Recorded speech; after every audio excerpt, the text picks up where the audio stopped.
I now give the floor to the representative of Armenia. Madam President, we thank the Presidency of Japan for convening the open debate on the theme of promoting conflict prevention and empowering women and youth, and for providing a comprehensive concept note to guide today's discussions. Building inclusive, peaceful, and resilient societies is at the cornerstone of fostering development, upholding human rights, and preventing conflict, with women and youth playing a pivotal role in achieving those objectives. Armenia reaffirms its commitment to the implementation of the UN Security Council Resolution 1325 on women, peace, and security, and Resolution 2250 on youth, peace, and security, and we have been consistently working to integrate their principles into national policies, programs, and initiatives aimed at advancing gender equality and youth engagement. Armenia supports efforts of the UN Peacebuilding Commission in prioritizing the integration of gender equality strategies into its important work. Madam President, women and youth possess a distinct potential to contribute to peace building and sustainable development. Yet in situations of armed conflict, they are also the ones who are affected most by its consequences.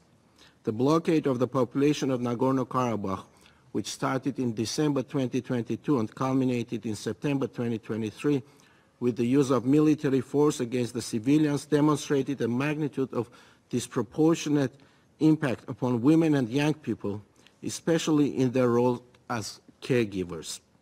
This implicit example of a premeditated ethnic cleansing masterminded and perpetrated under the watch of the international community has resulted in widespread forced displacement of the entire ethnic Armenian population, further exacerbating disparities and vulnerabilities for those who bear the brunt of violence and deprivation.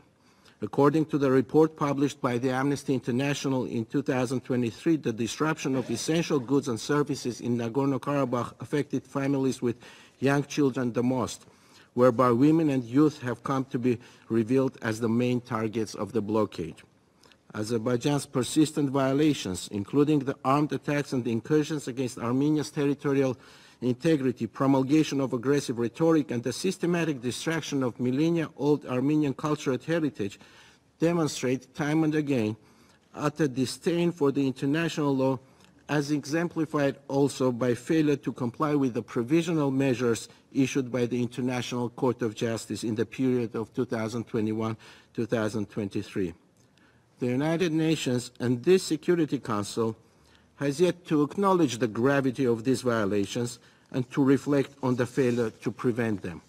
Madam President, women and youth bring unique perspectives in shaping responsive humanitarian action and sustainable development strategies that prioritize lasting improvements in the livelihood, resilience, and dignity of populations, in particular those that apply the human security approach, and I want to acknowledge Japan's important contribution in this regard.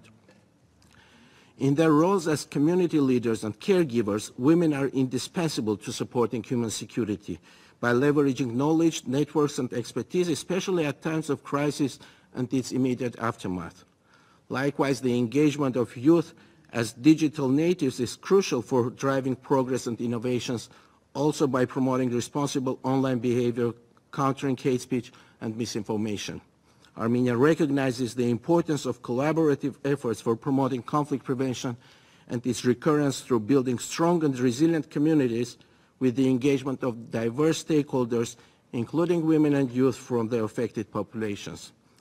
Madam President, there is an urgent need to strengthen the capacities of the United Nations system for prevention, to evaluate its current toolbox, and to establish more responsive and effective mechanisms for addressing the root causes of conflict, while ensuring accountability for atrocity crimes and for violations of international humanitarian law and human rights law. I thank you.